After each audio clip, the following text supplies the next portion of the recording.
బాలాజీ గణేష్, బాలాజీ నగర్, బాలాజీ నగర్ గణేష్ మండలి సభ్యులందరికీ కూడా హృదయపూర్వకమైన శుభాకాంక్షలు, అభినందనలు, కృతజ్ఞతలు. అయితే ఇక్కడ టీచర్లకి సన్మానం చేసేదానికి అందరికీ పిలిస్తే అందరు టీచర్లే ఉన్నారు దరిదాపు కింద. ఇది బాలాజీ నగర్ అనే దాని బదులు టీచర్ స్థాయిలో అయితే బాగుంటుంది. మనల్ని మనం సన్మానించుకున్నట్టుంది. అయినా ఇంతకుముందు Basavareddy sir, Srinivas sir, sir చాలామంది పెద్దలు రాలేదు, శాంతి చేశారు. అయితే నేను టీచర్గా రావడం యాక్సిడెంట్గా జరిగింది. 98లో నేను సబ్ ఇన్స్పెక్టర్ చేస్తున్నప్పుడు సరే దాంట్లో ప్రైవసీ ఉండదు, జాబ్ ప్రైవసీ ఉండదు అని చెప్పేసి గ్రూప్స్ రాయాలి అది ఇది అనుకొని రాశాను. డిఎస్సి రాస్తే టీచర్ వచ్చిందనమాట. డిస్ట్రిక్ట్ లెవెల్లో 2nd ర్యాంక్ అట్లా వస్తే సరే దీంట్లో చేసుకుంటూ గ్రూప్స్ రాసుకోవచ్చు అని చెప్పేసి దీంట్లోకి వచ్చేసాను. వచ్చిన తర్వాత అట్లా చేస్తూ కొన్ని అట్లా గడిచిన తర్వాత ఇక మా మేడం చూడడం, ఈమె టీచర్ ఎప్పటికీ మా పెళ్లి కావడం అట్లా. దాని తర్వాత మళ్ళీ గ్రూప్స్ రాద్దామంటే చాలా రోజులు పట్టింది, పెద్ద నోటిఫికేషన్ రాలేదు, అట్లనే లింక్ అయిపోయింది, ఆగిపోయాను. అయితే దీంట్లోకి వచ్చిన తర్వాత ఉపాధ్యాయ వృత్తి అనేది చాలా గొప్పదని చెప్పేసి తర్వాత తెలిసింది. ఒక 2-3 విషయాలు చెప్పేసి ముగిస్తాను నేను. ఒక చైనా సామెత ఉంది, ఒక మంచి తల్లి, ఒక మంచి మత గురువు 1000 మంది సామాన్యులతో సమానమైన ఐక్యూ కలిగి ఉంటాడని చెప్పేసి. అలాగే ఒక మంచి తల్లి 100 మంది మత గురువులకి సమానమైన శక్తి సామర్థ్యాన్ని కలిగి ఉంటుందంట. అంటే తల్లి గొప్పది మత గురువు కంటే.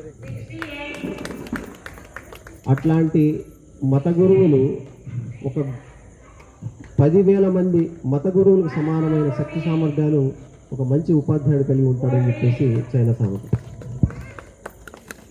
సో అట్లాంటి పవిత్రమైన వృత్తిలో ఉన్నందుకు నేను సంతోషంగా ఉన్నాను. నాకు అన్ని వేళలా అన్ని రకాలుగా నాకు ఇప్పుడు కూడా చేదోడు వాదనుకుంటూ తన పనులన్నీ చేసుకుని నన్ను అన్ని రకాలుగా కూడా అసలు ఎక్కడ కూడా కష్టపెట్టకుండా మా శ్రీమతి నన్ను అన్ని విషయాల్లో ప్రోత్సహిస్తుంది. అట్లాగే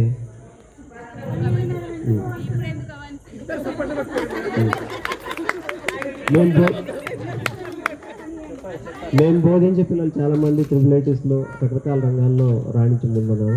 థ్యాంక్ యూ, ఈ అవకాశం ఇచ్చినందుకు థ్యాంక్ యూ వెరీ మచ్.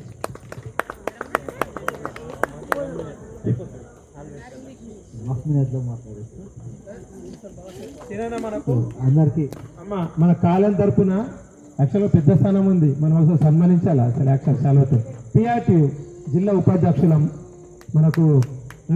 మాకైతే చాలా గర్వకారణం ఉపాధ్యాయులందరికీ. అందుకే అలా బిజీ ఉంటాను, మీరు గమనించారా? ఎప్పుడైనా నచ్చిందా ప్రసాదం?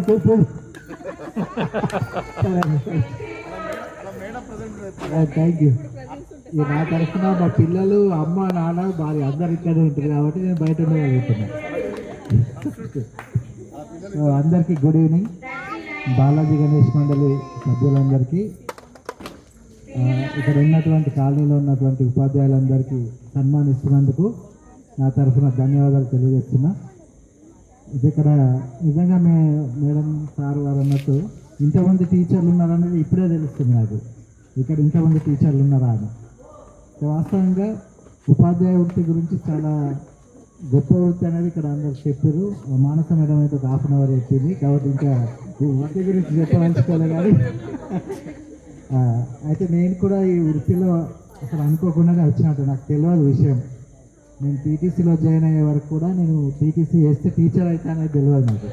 మా నాన్న ఏదో ఫామ్ తెచ్చిండు, నింపిండు, ఒక బుక్ తెచ్చిండు, చదివినా ఎగ్జామ్ రాయని చెప్పిండు. ఆ డేట్ రోజు ఎగ్జామ్ సెంటర్ తీసుకెళ్ళిండు, రాసిన, సీట్ వచ్చింది. టీటీసీలో జాయిన్ అయిన తర్వాత తెలిసింది నాకు ఈ కోర్స్ చేస్తే టీచర్గా అవుతా అని చెప్పేసి. ఎట్ ద ఏజ్ ఆఫ్ 19 నాకు టీచర్ జాబ్ వచ్చింది. జాబ్ తర్వాతనే డిగ్రీ, బిఎడ్, ఎంఎస్సి ఇవన్నీ కంప్లీట్ చేసుకోవడం జరిగింది.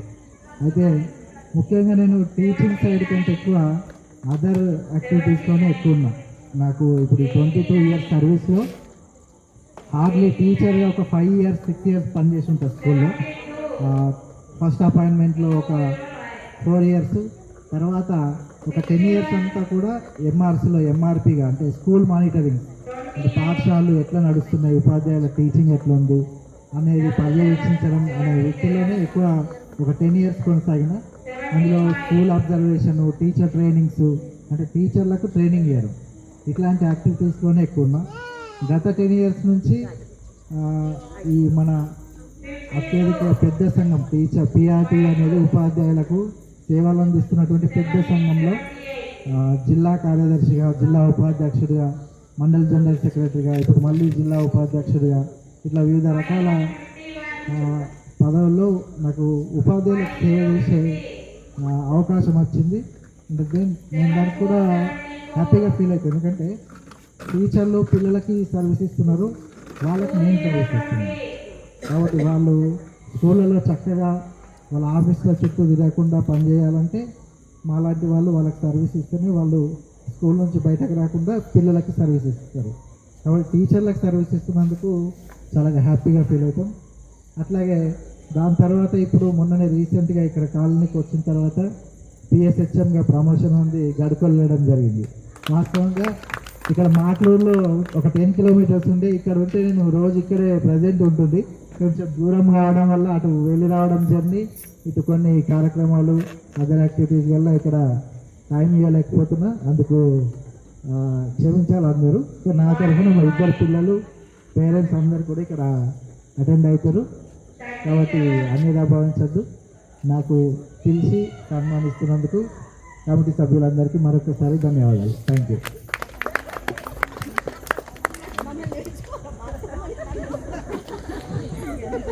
ముఖ్యంగా నిజంగా వినాయకుని సమక్షంలో మా ఉపాధ్యాయులందరికీ ఈ ప్రత్యేకమైన సందర్భం, ఈ గౌరవం రావడం మేము అత్యంత అదృష్టవంతులం. అంటే ఒక దేవుని సమక్షంలో కూర్చొని ఈ సన్మానం పొందుతున్నామమ్మా. సరే, అందరూ వాళ్ళ యొక్క ఇతివృత్తాంతం చెప్పారు, టీచర్ ఎట్లయినారు. నిజంగానే అమ్మా, ఇది నాకు కూడా బలమైన ఒక డెస్టినీ ఉంటుందేమో, ఒక విధిరాత అనేది అనిపిస్తుంది. నేను ఎందుకంటే అమ్మా చిన్నప్పటి నుంచి చెప్పాలంటే చాలా అంతర్ముఖంది.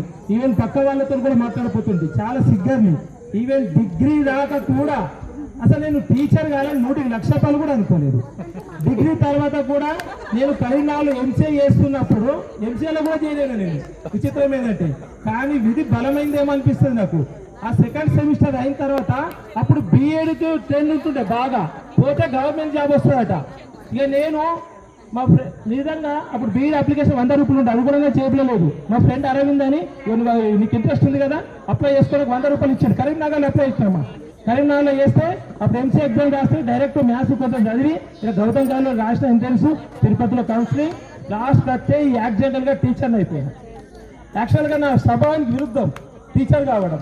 అంటే నా అంతర్ముఖం లేదు ఎప్పుడు. అసలు నేను నలుగురితో మాట్లాడడం లేదు, పిల్లగాళ్ళకి ఏం చెప్తా, అసలు ఎవరితో ఎట్లా మాట్లాడతాను నేను. ఇదంతా ఈ దేవుడి విరుద్ధం, నాకు అర్థం కాలేదు. మొత్తం ఇది డెస్టినా బలంగా నూకింది నన్ను. తర్వాత అమ్మ పీజీ చేసినప్పుడు స్వామి వివేకానంద భావజనం బాగా చదివిన.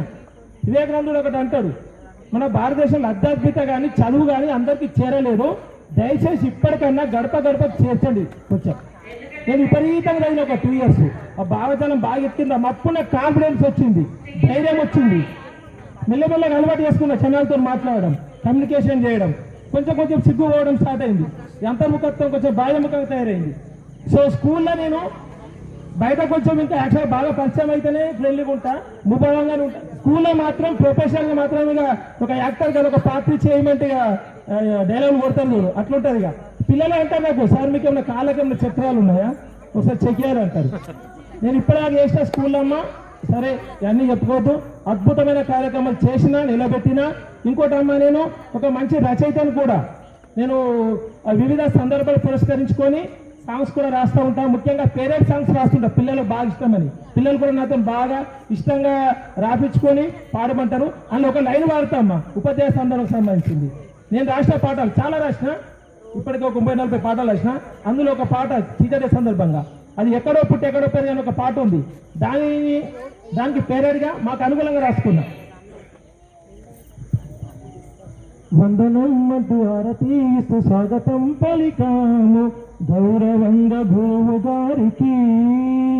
పువ్వులే తెచ్చి ప్రేమలే నింపి దండలే అయ్యాము గురువు మెడలు వెయ్యడానికి. గురువా వందనం, గురువా స్వాగతం సుస్వాగతం. గురువా వందనం, గురువా స్వాగతం సుస్వాగతం. ఇటువంటి గురువు మీద ఎన్నో పాఠాలు రాసినమ్మ ఎన్నో. సరే, థ్యాంక్ యూ. ఈ అవకాశం ఇచ్చినందుకు, నా స్టోరీ కొంచెం విన్నందుకు అందరికీ ధన్యవాదాలు. Thank you. అందరికీ నమస్కారం. నా పేరు శ్రీరామ్ లక్ష్మణ్. నేను భూపన్పల్లి హై స్కూల్లో స్కూల్ అసిస్టెంట్ బయో సైన్స్గా చేస్తాను. నాకు 27 ఇయర్స్ సర్వీస్ అయిపోయింది ఇప్పటి వరకు. నేను ఇప్పుడు బయో సైన్స్ ఇక్కడ బోధిస్తున్నాను కాబట్టి నేను కంపల్సరీ ప్రిపేర్ అయ్యే క్లాస్ పోతామ్మా.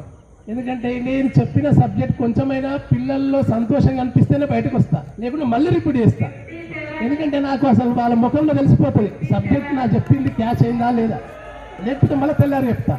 ఎందుకంటే ఒక డాక్టర్ తప్పు చేస్తే ఒక పేషెంట్కి నష్టం జరగవచ్చు, ఒక ఇంజనీర్ తప్పు చేస్తే ఒక 10 మంది బ్రిడ్జి కూలిపోవచ్చు, ఒక టీచర్లను సరిగా బోధించకపోతే ఒక తరమే నశించిపోతుంది. అటువంటి ఉద్దేశంతో నేను ఇంట్లో కూడా ప్రిపేర్ అవుతా. ఎందుకంటే నాకు 2 సెట్లు ఉంటాయి, ఇంట్లో ఒక సెట్ ఉంటుంది. మేడం ఇది నిజమేనా? కంపల్సరీ నేను రేపు చెప్పేది ఏదో ముందే అనుకుంటా సార్, నేను ఇది చెప్పాలా. ఒకవేళ ఎక్స్టెన్షన్ అయితే రేపు చెప్తాది, కానీ ప్రిపేర్ అయ్యి చెప్తా. ఎందుకంటే ప్రిపేర్ కాకుండా సడన్గా పోయి చెప్పి నా మనసు కూడా ఒప్పుకోదు అసలు. అరే అనవసరంగా ₹1,00,000 జీతం తీసుకుంటారా సార్ చెప్తలేనే అని చెప్పేసి నా మనసు ఒప్పుకోదు అసలు. ఎందుకంటే కంపల్సరీ ప్రిపేర్ అయ్యి చెప్పి వాళ్ళు సాటిస్ఫై అయితేనే నేను సాటిస్ఫై అవుతా. కొంచెమైనా సరే చెప్పి వస్తా, నా ఉద్దేశం అది. కాబట్టి ఒకటి మీ ఆరోగ్య రహస్యం కూడా అదే. అది ఆరోగ్య రహస్యం అంటే మామూలుగానే నేను ఆరోగ్య రహస్యం ఏంటంటే తక్కువ భుజించడంలో లిమిట్గా ఉంటాను. అంటే ఎక్కువ అవసరం లేకుండా అవసరం ఉన్నంతనే భుజించడం, అవసరం ఉంటే తీసుకోవాలా. ఫస్ట్ ఎక్కువ మాట్లాడుతుంటా వాస్తవం కూడా. కాబట్టి ఈ టీచర్ డే సందర్భంగా నాకు సన్మానం చేసినందుకు కాలనీ వాసులందరికీ థ్యాంక్ యూ. అవకాశం ఇచ్చింది థ్యాంక్ యూ. ఒక్క నిమిషం, నేను కంపల్సరీ పిల్లలకి హార్ట్ లివర్ అన్నీ రియల్లీ తీసుకెళ్తా, రియల్లీ చూపిస్తా. హార్ట్ డిసెక్షన్ చేయిస్తా, లివర్ చూపిస్తా, కిడ్నీ చూపిస్తా,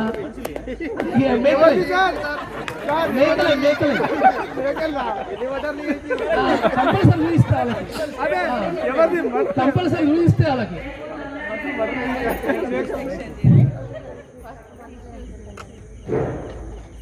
గురు బ్రహ్మ గురు విష్ణు గురుదేవో మహేశ్వర గురు సాక్షాత్ పరబ్రహ్మ తస్మయే శ్రీ గురవే నమః.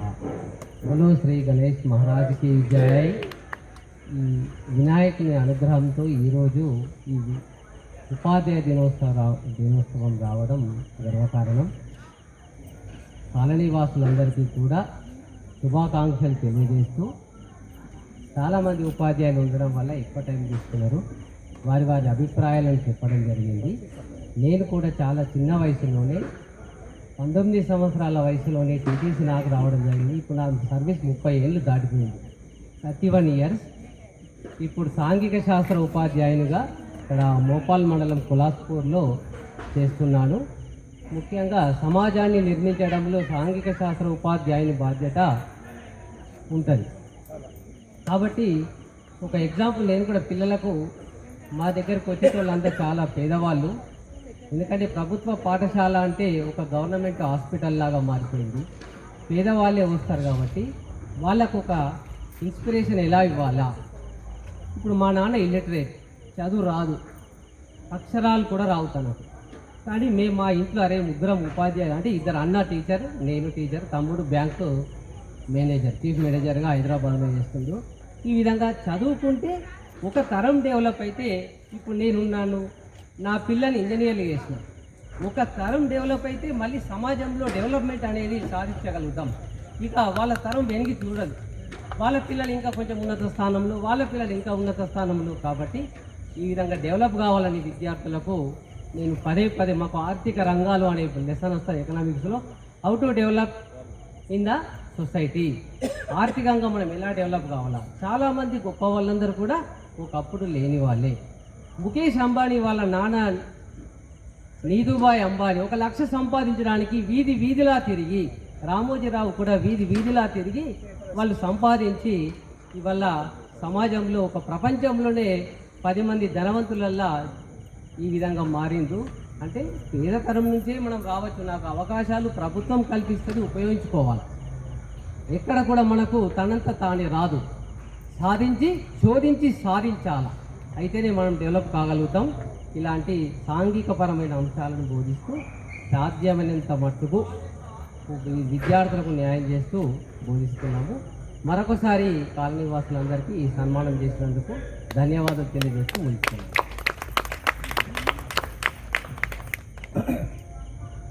సో నన్ను కన్న తల్లిదండ్రులకు, నాకు విద్యార్థులు చెప్పిన నా గురువులందరికీ ఈ ఉపాధ్యాయ దినోత్సవ సందర్భంగా శుభాకాంక్షలు తెలుపుతూ, సో అందరూ కూడా వారి వారి యొక్క అనుభవాలను చాలా సంతోషంగా పంచుకున్నారు. సో ప్రతి వారి జీవితంలో ఏదో ఒక సందర్భంలో ఏదో సంఘటనలు జరుగుతూ ఉంటాయి.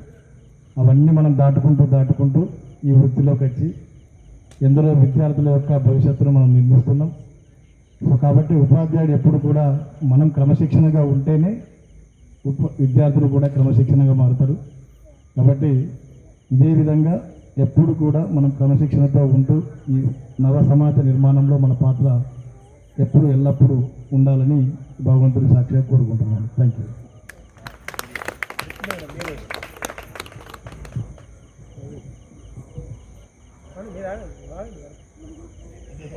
మీరే కదా నిర్వహణ చేస్తుంది.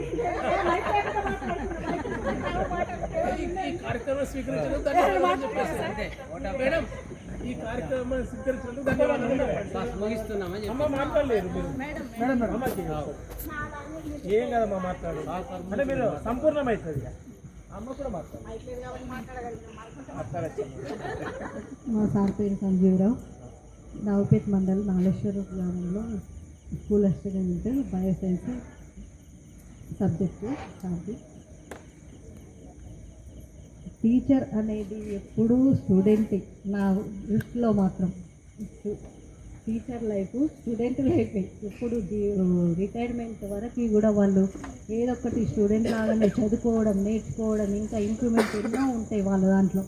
అవన్నీ నేర్చుకుంటూ విద్యార్థి లాగానే రోజు టైంకి వెళ్ళడం, టైంకి రావడం, ఇవన్నీ ఫాలో అవుతూ ఉంటారు. కాబట్టి ఆ ఉపాధ్యాయ వృత్తి అనేది అన్ని వృత్తుల కంటే ఇంపార్టెంట్ అని నా దృష్టిలో మాత్రం అదే ఒకటి ప్రత్యేకమైన గుర్తింపుగా ఉంటుంది. ఎప్పుడు ఉపాధ్యాయుడు తల్లిదండ్రుల తర్వాత విద్యార్థులకు ఉపాధ్యాయుడు గురువే. తల్లిదండ్రుల తర్వాత గురువు మొదటి. కానీ గురువు చెప్పిందంటే వాడికి ఎంత, అది ఏదైనా సరే తల్లిదండ్రుల ముందు గురువు చెప్పింది మనస మేడం అన్నట్టు వాళ్ళు మా టీచర్ చెప్పిందే కరెక్ట్, మీరు ఏది చెప్తారు, పేరెంట్స్ ఏది చెప్పినా కూడా నమ్మలేరు వాళ్ళు. అది నాకు అనుభవం ఉంది. అది మా అబ్బాయి అప్పుడు 3rd క్లాస్లో ఉన్నాడు. 3rd క్లాస్లో ఉన్నప్పుడు సోషల్ మేడం ఒకటి రాంగ్ క్వశ్చన్ పెట్టించింది. రాంగ్ క్వశ్చన్కి ఆన్సర్ వేరే పెట్టించింది. అయితే మన ఇండియాకి తూర్పున బంగాళాఖాతం ఉంటుందని అంటే ఆమెనేమో హిమాలయ పర్వతాలను పెట్టించింది. అది నేను చూసినానండి. చూసిన తర్వాత ఇది మీ మేడం ఇట్లా పెట్టించింది ఏంటి నాన్న, ఇది తప్పు రాంగ్ అంటే, లేదు మమ్మీ మీకేం తెలుసు, మా మేడం చెప్పిందే గ్రేట్ అని ఇట్లా అన్నారు. అది కాదు మేడం, అది అట్లనే చెప్పి అట్లనే నేర్చుకుంటాడు కదా వాడు అని చెప్పేసి నేను తెల్లారి టిఫిన్ బాక్స్ తీసుకొని వెళ్ళినప్పుడు మేడంకి అడిగేసినాను. అడిగి మేడం ఇది మీరు ఇట్లా పెట్టించిండ్రు అని చెప్తే, సారీ మేడం అవును అదే మిస్టేక్ అయింది, సారీ మేడం ఇంకా ప్రిన్సిపాల్ మేడం దగ్గరికి అట్లా తీసుకెళ్ళకండి, నేను సరి చేసుకుంటానన్నారు. అంత దృష్టి వాళ్ళకి మన మీద, పేరెంట్స్ మీద ఉండదు. కానీ టీచర్స్ చెప్పిందంటే అంత నమ్మకం ఉంటుంది వాళ్ళకి, స్టూడెంట్స్కి. అలాంటి టీచర్ వృత్తిలో ఉండి ఎంత న్యాయం చేస్తున్నారు పిల్లలకి అనేది ముఖ్యం. ముఖ్యంగా టీచర్స్ డే సందర్భంగా ఈ సమావేశాన్ని ఏర్పాటు చేసి అందరికీ ఈ విధంగా సన్మానం చేసినందుకు చాలా సంతోషంగా ఉంది మన కాలనీ తరఫున. నాకెందుకు మధ్యాహ్నం ఈరోజు ఈ ఆలోచన వచ్చింది, మన కాలనీలో అందరు టీచర్స్ ఉన్నారు కదా, ఈ టీచర్స్కి ఈ నవరాత్రుల్లో రావడం ఇది ఒక విశేషంగా ఉంటుంది, ఏదైనా సంస్కారం ఇట్లా చేస్తే బాగుండు అనే ఆలోచన వచ్చింది నాకు కూడా. కాకపోతే నేను రాగానే సాయినాథ్ సార్ అన్నందుకు నాకు చాలా సంతోషం అనిపించింది. గుర్తించిండ్రు గుర్తించిన సార్. నాకు కూడా అదే థాట్ వచ్చింది, మీరందరూ మంచి పని చేసిండ్రు, చేయండి సార్, మళ్ళీ దానికి ఛాన్స్ రాదు కదా అని చెప్పేసి నాకు మధ్యాహ్నం వచ్చింది సార్. మా సార్తో అన్నాను కూడా, కాదు అది చేస్తారో చెయ్యరు, ఎందుకు మనం అనడం అన్నారు, అందుకని చెప్పేసి నేను ఊరుకున్నాను. ఓకే, ఈ అవకాశం ఇచ్చినందుకు థ్యాంక్స్ అందరికీ. మరొకసారి ఒక కోడ్ చెప్తాను సార్. ఇది అది నేను మీ బ్రహ్మానందం అనే బుక్, నేను బుక్ చదువుతాను. దాంట్లో ఈ లాస్ట్ తను రాసుకున్న కోడ్ నాకు చాలా ఇష్టం, చాలా మోటివేటెడ్. ఏ వృత్తి అయితే నీకు అన్నం పెడుతుందో దానిని దైవంగా భావించు, ఏది నీకు నీడనిస్తుందో దానిని కోవెలగా పూజించు, ఏది నీకు నిత్యం సత్యం నేర్పుతుందో దానిని అనుసరించు, ఏది నీకు అవరోధం కలిగిస్తుందో దానిని అధిగమించు, ఏది నీకు నిరంతరం సంతోషాన్ని కలిగిస్తుందో దానితో పయనించు, ఏది నీ మనసుకి ప్రశాంతత కలిగిస్తుందో దానిని ధ్యానించు, దానిలోనే జీవించు. Thank you.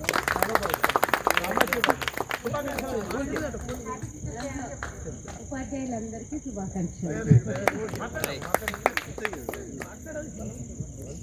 సన్మానం చేసినందుకు వీళ్ళందరికీ కృతజ్ఞతలు, ధన్యవాదాలు. అందరికీ ధన్యవాదాలు. అందరూ ఉపాధ్యాయులందరూ కూడా అమ్మా మనకి ఇచ్చిన బహుమతి మామూలుది కాదు, పెన్ను. అత్యంత